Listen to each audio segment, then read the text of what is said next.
Okay. Okay, we're on. So we're continuing. We started yesterday to go over the story of Yitas Kislev, the Alter Rebbe's arrest, and we'll continue today and tomorrow. Friday we'll have a special program. Good morning, Mazel Tov to you for a grandchild. Thank you. How do you know about that? Ruach HaKodesh, after 40. Thank you. You're welcome. Sach nachas. Hey.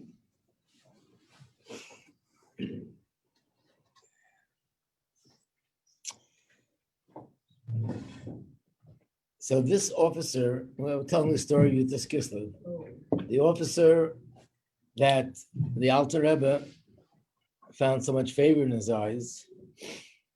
One time he was walking through the hallways where the cell is, and he heard screaming and a loud noise, and he ran to see what was happening. What was happening was that in these cells, it's quite common that people who are prisoners, they try to do something to themselves because they don't want to give out the information, and especially people who are being accused of leading some sort of revolutionary activities and treason. So sometimes these people try to hurt themselves, try to not eat and give up their life that way. So they saw the Alter Rebbe is not eating, and they thought that obviously he's doing the same thing. He's trying to, God forbid, kill himself, so they won't be able to extract any information from him. So they tried to force him that he should eat, force open his mouth that has to eat. And the Alter Rebbe kept his mouth shut, and they couldn't do it. So they were screaming, and this officer heard the screaming, so he went to see what's going on. And he said to them, wait a second, this person, you don't get him to do things by force. He's an intelligent person. He has to be talked to. So you please go away, let me talk to him. So he said to the Alter Rebbe, why aren't you eating? First of all, there's a very, looks like very likely that you're going to be found innocent and freed from jail. So why would you do something to hurt your health? And second of all, if you don't eat, and God forbid you allow yourself to die, according to the Torah, you're committed a grave sin because a Jew is not allowed to, God forbid, take his own life. And then you'll actually lose your share in the world to come. The Alter Rebbe said, the reason why I'm not eating has nothing to do with that. I'm not eating because the food is not kosher. And even if I were to know that I'm going to lose my entire share in the world to come, you won't get me to eat not kosher food. I just want to insert a little commentary here. We know that a person is not supposed to do that. If someone's health is in danger, if you go to a doctor and the doctor says this person needs a medicine, and this medicine is not kosher, not only you're allowed to eat the not kosher medicine, you're supposed to eat the not kosher medicine because saving your own life takes precedence over the idea that it's treif. And the same with everything else, desecrating Shabbos, using a phone on Shabbos, using a car on Shabbos, doing anything you need to do on Shabbos to save someone's life, you have to do that. So why would the Alter Rebbe put his life on the line for kashrut? It's not one of the three things that you're supposed to give up your life for. But the answer is, this is a little bit different. And the difference is that when there's a government that's fighting Yiddishkeit and opposing Yiddishkeit and trying to uproot Yiddishkeit, then even little things in certain situations, it's required that a person should give up his life. Because in that case, anything you do that you give in, you surrender something in Yiddishkeit because of their demands, basically you're representing Yiddishkeit, and Yiddishkeit is being defeated because of you. So therefore, in this case, it was appropriate for the Alter Rebbe to be that strong and say that even if he would lose his share in the world to come, even that wouldn't get him to eat the food. So the officer said to the Alter Rebbe, and if I get you kosher food, would you eat it? The Alter Rebbe said to him, Right now, I don't eat a lot of food, just a little bit. I'm not feeling so great. But if you yourself would bring it to me, I'll trust that it's kosher and I'll eat it. So he said, okay, I'm going to get the food from a religious Jew. He knew a certain individual in the city of Petersburg whose name is Mordechai Lepler, who happened to be a chassid of the Alter Rebbe. And again, insert something that in those days, Jews were not allowed to live in Petersburg. You probably know that one of the ways they persecuted Jews was Jews had restrictions. They can't live here, they can't live there, they're not allowed to be involved in certain businesses, they're not allowed to go to universities. So Petersburg was the city where Jews weren't allowed to live. In order for a Jew to live, they needed a special permit. Usually, it was a Jew who was engaged in business. He did business with a nobleman, with people in government, and as a result of that, he was given permission to live there. So obviously, those who lived there had connections to government. So the officer knew this chassid of Mordechai Lepler. They all respected him. They all looked at him as an honest person and a person who was a pleasure to deal with. So he went to his house and he said, I need kosher food for a Jew. Could you prepare for me?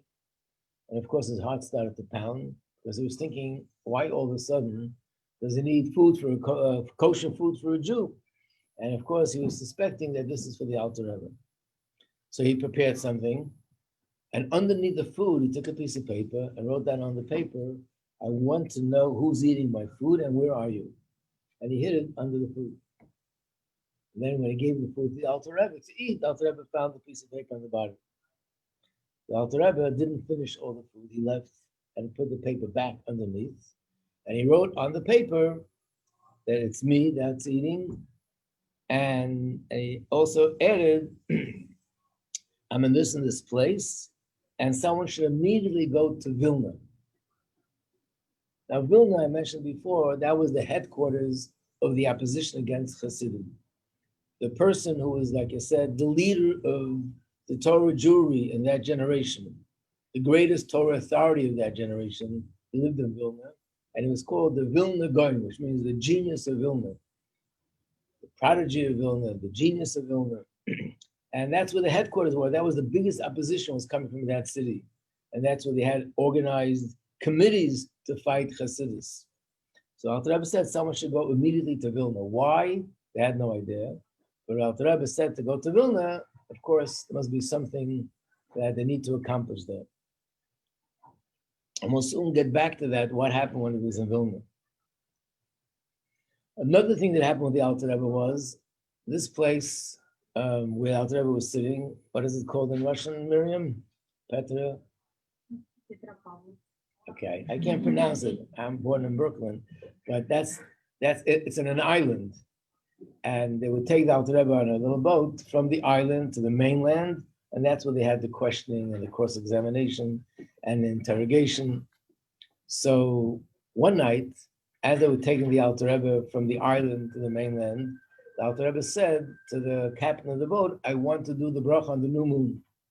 As you know, that men, we have a custom that every month, once the moon is a little certain size, usually after the seventh day of the month, they will make a bracha on the new moon. So he said, I want to make the bracha.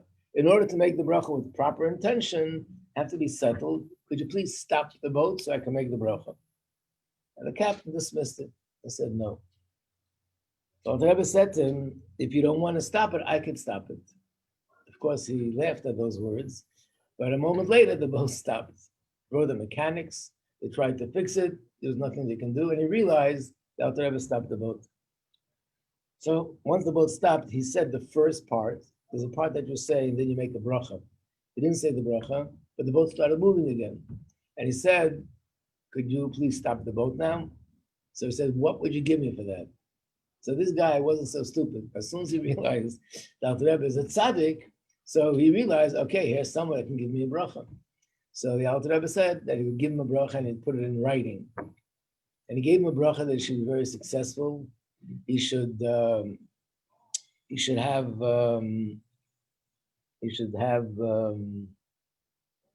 in his position, I guess, in his position in government, he should be promoted to higher positions, and he should have great wealth, And that's what actually happened. After this incident, he was promoted to a much higher position, and he became very wealthy to the end of his life.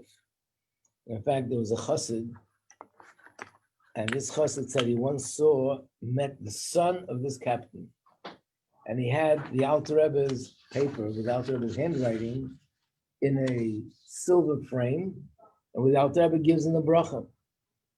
And he said that his father, all the brachas that Alter Rebbe gave him were actually fulfilled. How do you explain the story?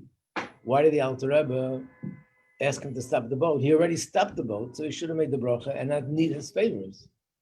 And the answer is, and this is also part of it, we'll soon see a little bit later, part of one of the main principles of Chabad, that the Alter Rebbe specifically wanted to make the bracha in a way that it's in the order of nature, not in a miraculous way. Because the whole purpose of creation is that Hashem wants a dwelling place in this world. This world means the natural world. So therefore, if he would make the bracha, when he stopped the boat miraculously, he wouldn't be fulfilling the need for the bracha in the full way. So he stopped the boat to show him that he could stop it. Once he was convinced that Alter Rebbe is a tzaddik and he should listen to him, then he stopped the boat in the natural way, and then the Alter Rebbe made the bracha. This is the way that the Rebbes of Chabad explained the story. And the Alter Rebbe said that one of the most painful things was when he was in jail were the questions. They were forcing him to give explanations to deep concepts of Chassidus. Remember, this is the time when Chassidus just recently became exposed to Frum Jews, to Torah Jews. And here they're asking him to explain things to non-Jews, and Alter Rebbe understood that when he explains it to them, they understand things in a very coarse way. They don't really understand it in the right way, in the refined way, but he had no choice. That's what they wanted. They wanted him to answer these questions. So they asked him a lot of questions.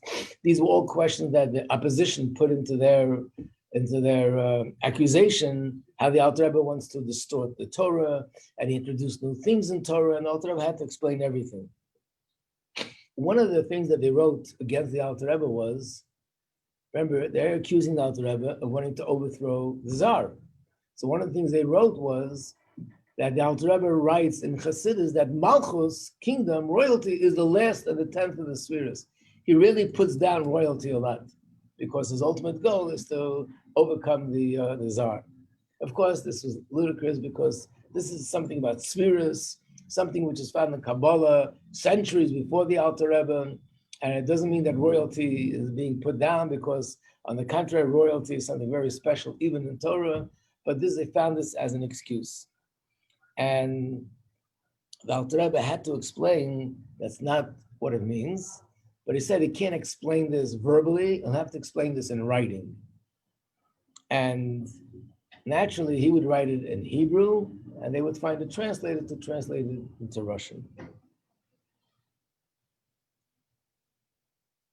The first question they asked the Alter Rebbe before all the question was, are you a follower of the Baal Shem Tov? Now the Alter Rebbe said an interesting thing. Had he said right then and there, I'm not a follower of the Baal Shem Tov, they would have released him from jail instantly. But he said, I didn't want to disconnect from Baal Shem Tov, even though it was only words, it wouldn't be truthful. But even for a moment, and even verbally alone, I didn't want to disconnect from Baal Shem Tov. So he said that he is a follower of Baal Shem Tov, and then he went on with everything else. There's another interesting thing that Baal Shem Tov, very often when he spoke, it was a sound that he made. It sounded like af, af. That's what the sound that he af.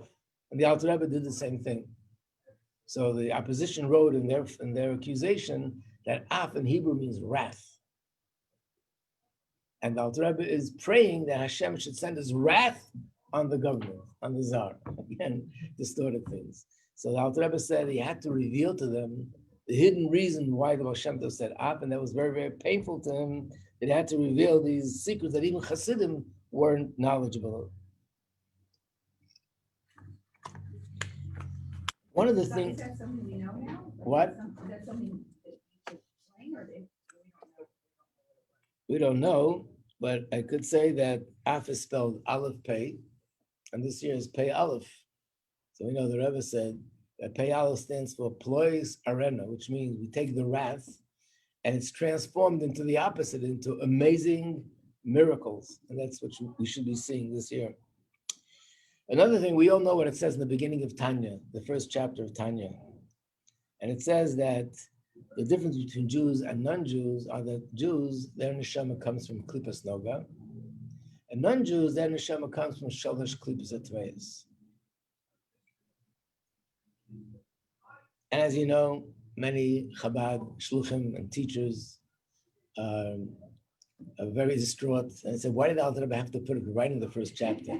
Couldn't you give me a chance to teach Tanya up to chapter 35, 36? I have to get hit with this right in the beginning. As soon as you start teaching Tanya, hey, Rabbi, what did you just say? You have to start explaining it. So this is one of the things that they must have put into their files. The Alter Rebbe speaks out in a very condescending way about non-Jews. Look what he writes. So the Alter Rebbe answered all the questions. We came to this question: why non-Jews? Why do you say that non-Jews derive their sustenance from shalosh klipas atmeis? The Alter Rebbe didn't answer. He smiled. And the judge said, "Okay, let's go to the next question." I thought he wrote the book when he came out of prison. Tanya? Yes. No. Tanya was actually published 2 years before he went to jail.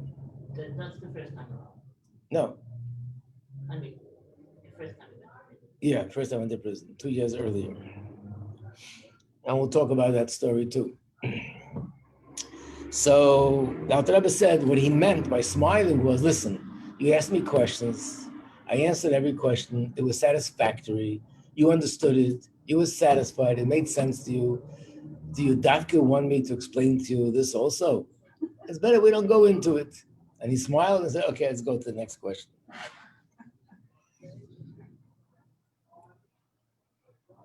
One of the things did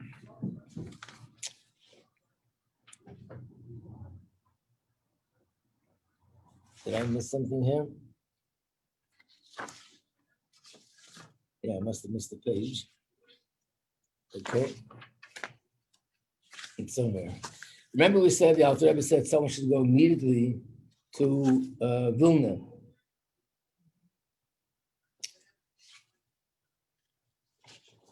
So the chassid went to Vilna. He had no idea why he's there. He just sat in the shul, sat and learned. He was listening into conversations, and he figured if he's here, it must be a purpose. And let me hear what is going on. I'll hear people talking. Maybe let me understand what is my purpose of being here. Sure enough, he hears them talking about the fact that the Alter Rebbe wrote something in his defense, and they sent it to a translator that lives in Vilna that he should translate it. And they were saying that their plan was to go to the translator and ask him to change some words there, and that would actually make the Alter Rebbe even more guilty than before, because he'll be writing something very negative about the government. So he realized that's probably why I'm here, to speak to this translator and stop him from making a distorted translation.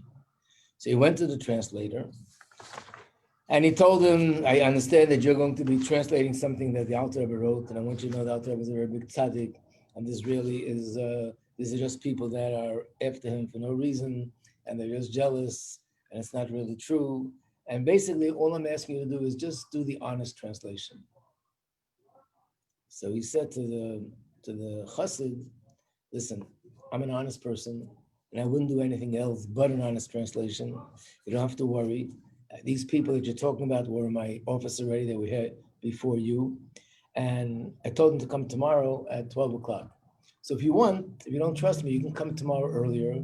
I'll let you be in this room. You can listen into the conversation, and you'll see that I'll do as you ask me to do. So the next day he came 11 o'clock. He was in the room next door. And they came 12 o'clock. And they walk in, and they say to this man, okay, we brought you, I think, 3,000 ruble, which is an enormous amount of money. And besides that, you'll have a big mitzvah. There's a mitzvah to uproot evil from this world. You'll be uprooting evil. And that's the reward you're getting in this world. In the next world, you'll have even a greater reward. And he said to them, but what do you want me to do? I can't change what he wrote. So they said, you could change this word and that, but they showed him what to change, what to do. and that would make the difference. But he said that they also sent it to another translator, so they're going to see that I'm lying.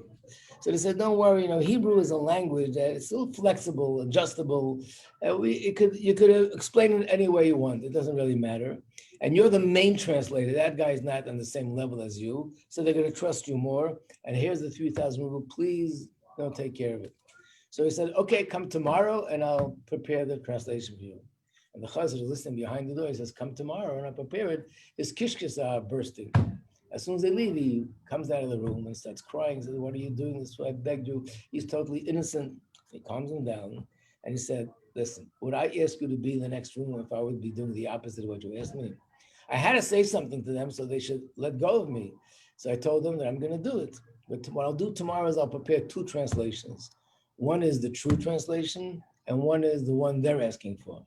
I'm going to show them the one they're asking for, but the one I'm going to send to Petersburg is the true translation. In fact, you can walk with my messenger to the post office, and you'll see that he's going to mail the one with the true translation. So you'll be calm." And that's what he did. In fact, after he wrote the translation, he had a few words on his own. And he said, after reading this, I think that not only the Alter Rebbe is not saying anything against the government, I think he should be rewarded. He's actually saying such things that should make his Hasidim respect the government even more than the norm. And he walked with the messenger to the post office, and they mailed that. And then the Chassid figured this must be the reason why I'm here, but he still thought he'll hang around to see what's going to happen. And he was listening to conversations, and he hears people saying, "Looks like it's over. Alter Rebbe is going out of jail soon." When he heard these words, he picked himself up and he went back to where the Chassidim were. And sure enough, it was a few days before Yitzhak Kislev, and it was clear that things are in favor of the Alter Rebbe. And actually, it was the 15th of Kislev. It was a Friday that year, and of course, the Chassidim were waiting for the Alter Rebbe to come out of jail. So apparently, the protocol in the jail is when someone's released from jail, you have to tell them where do you want to go, and they lead you to that place. In other words, until they bring you to your house, you're under their jurisdiction, and then they let go and you go. So he said he wants to go to the house of the Chassid or Mordechai Lepler. That's the Chassid who lived in Petersburg that prepared the kosher food. So he took him there, but there was a little problem. The problem was that it was a two-story building, and this chassid lived on the second floor, and on the bottom floor, right under his apartment, there was someone else who lived there, who was not a chassid, and apparently not only not a chassid, he was a big activist in the opposition in getting the Alter Rebbe arrested. So when they brought him to this house downstairs, and when the person saw the Alter Rebbe, he nearly fainted. His heart started pounding, and before anything could happen, he quickly closed the door, and he held the Alter Rebbe hostage there for 3 hours. The Chassidim were very confused, because in the jail they said the Alter Rebbe was released. When they come to Rabbi Mordechai's house, he never came there. And the soldiers say, the guards say, "We guarantee you we brought him to the apartment." Yes, that in that house. It took 3 hours until they figured out what was going on. How did they figure it out? Because what this person did, not only killed the Alter Rebbe hostage, but he was basically verbally speaking against the Shem Tov, against the Maggid, against the Alter Rebbe. And the Alter Rebbe later said that the 3 hours that he spent in this person's house, he had more pain and more suffering than all the 53 days that he was in jail. And the reason is because when he was in jail and you heard things from Russian officers, that's one thing.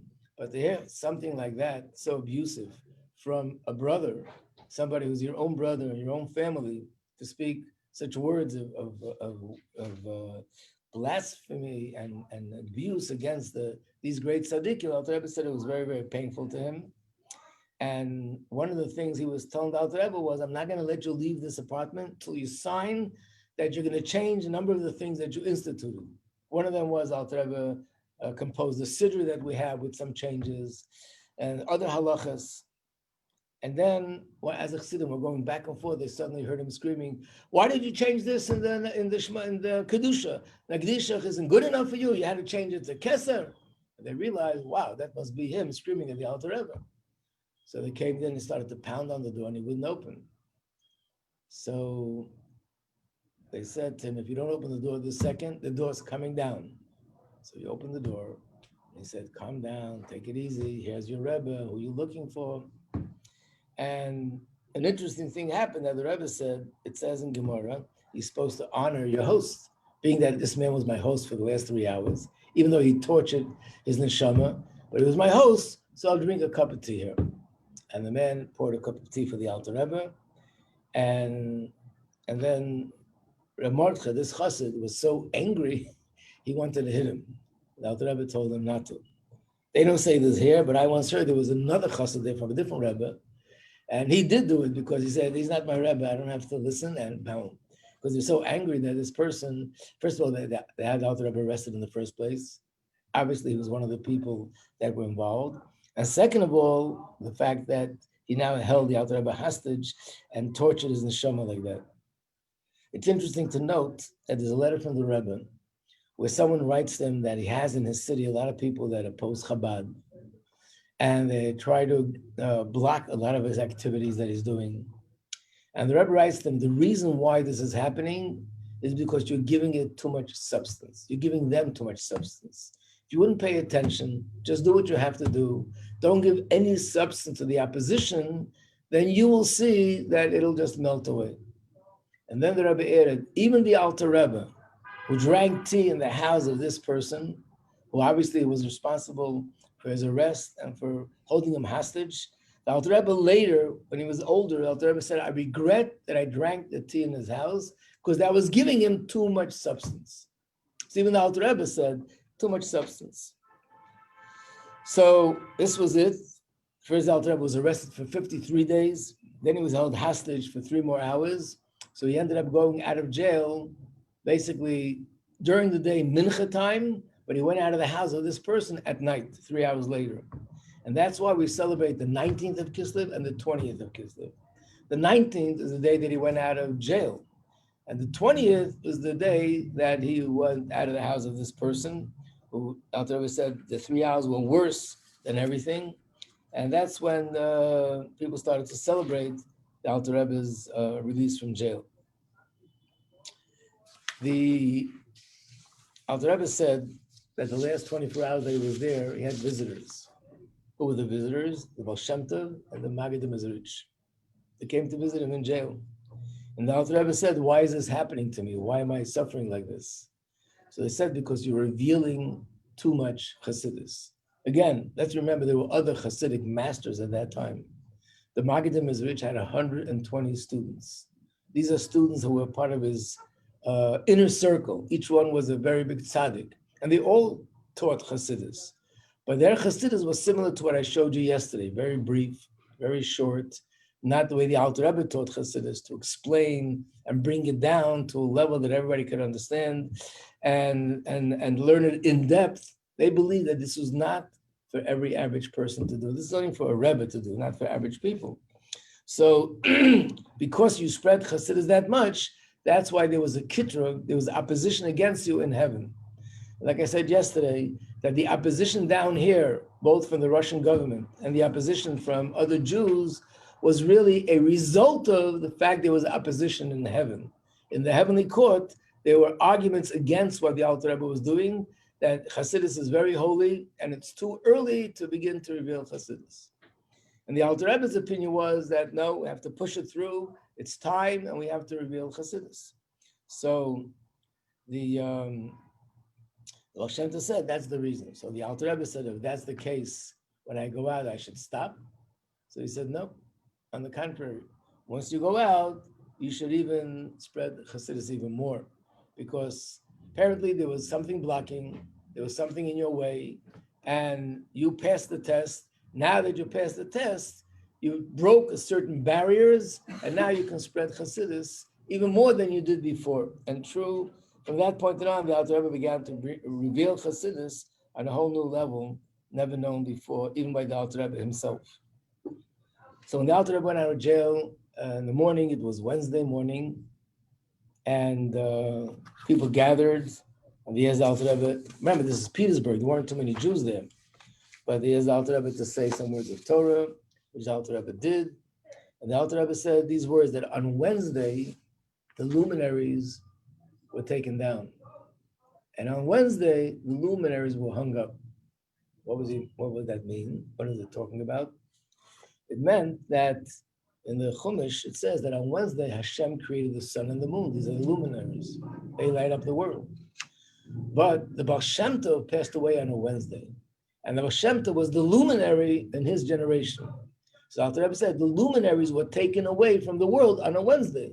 But now, with this new situation where Chassidus is given the green light in heaven that we can spread Chassidus on a whole new level, the luminaries are back up. So it's a play on words in Hebrew.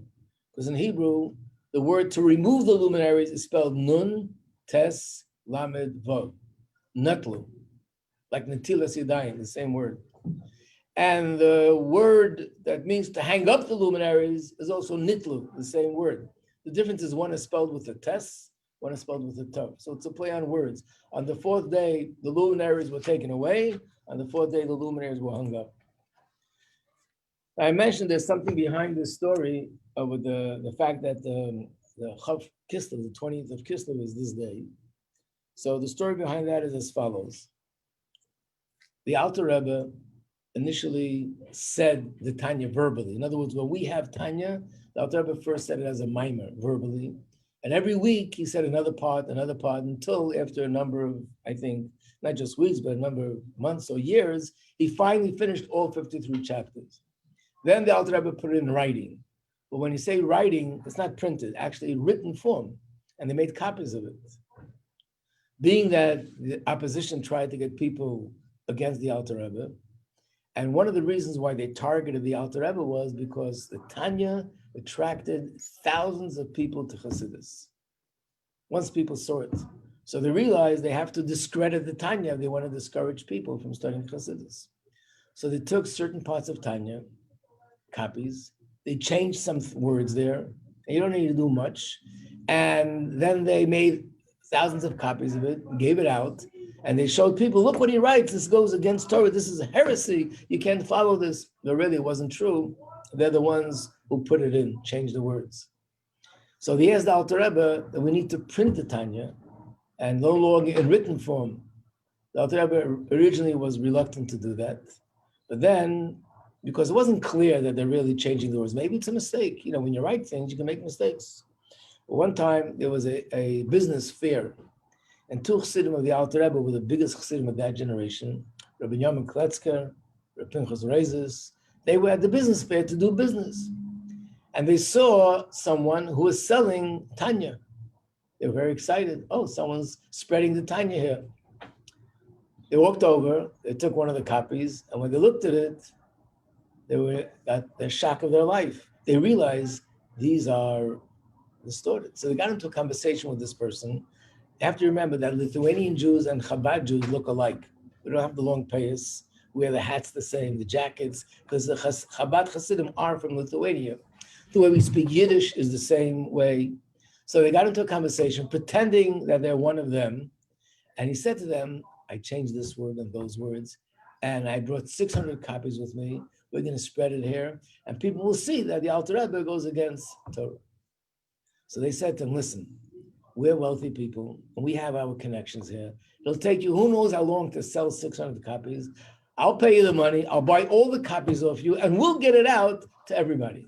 And he said, great plan. I don't have to bother. They gave him money. They bought the copies from him.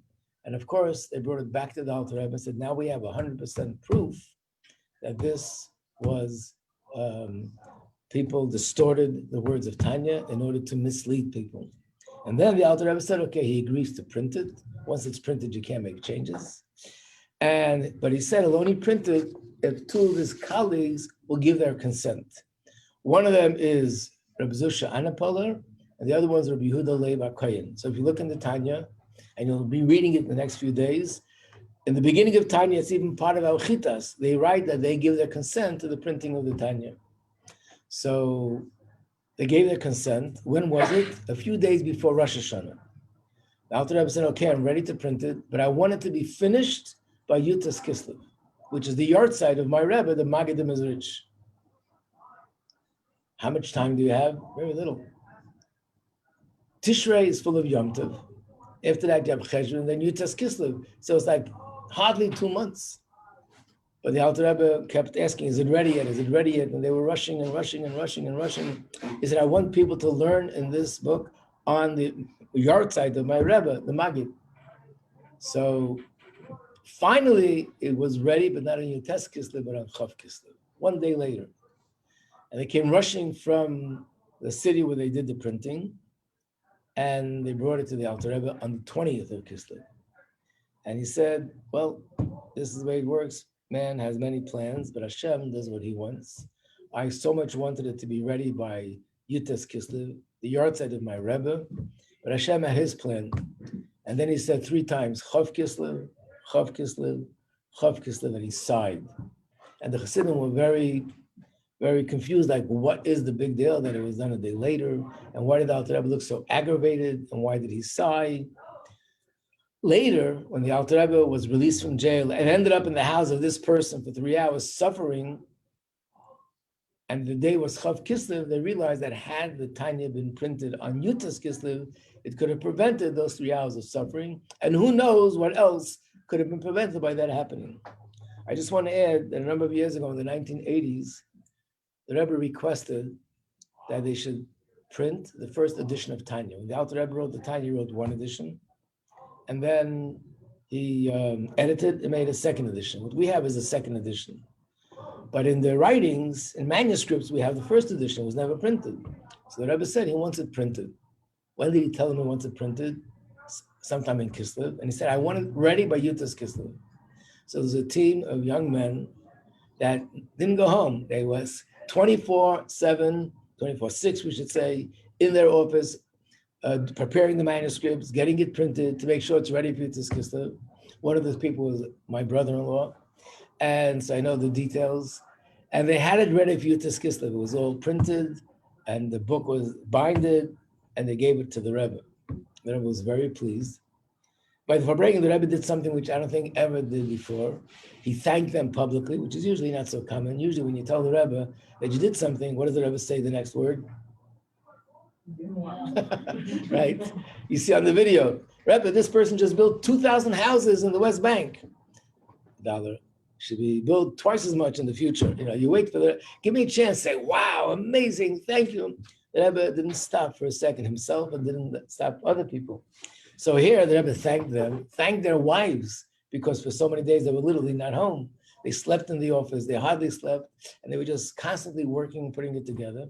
But then the Rebbe said something amazing. He said, by the fact that they had this ready on Yutas Kislev, it corrected the damage that was done by that one not being ready on Yutas Kislev. So obviously it was much more than what we understand. And that led to that was the Chav Kislev. Can you explain about the 2 different printings that was the same?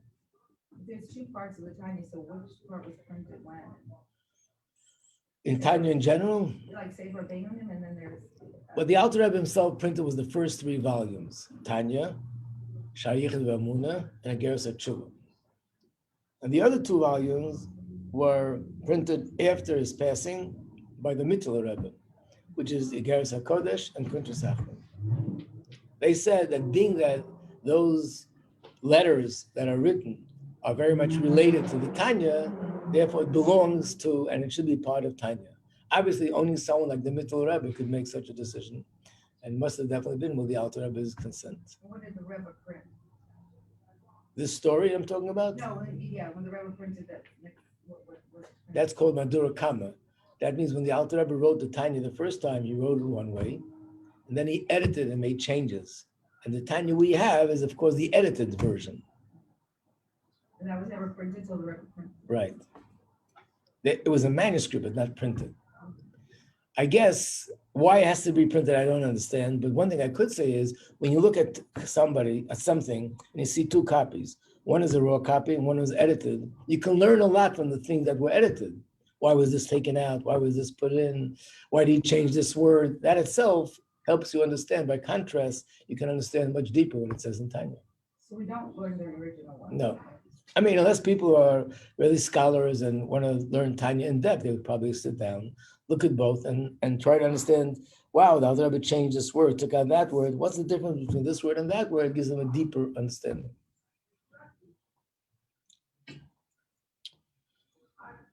Okay, to be continued. Tomorrow, means Hashem. But Baruch Hashem, the Alter Rebbe is out of jail already. Now we can relax. And we'll talk about some other details.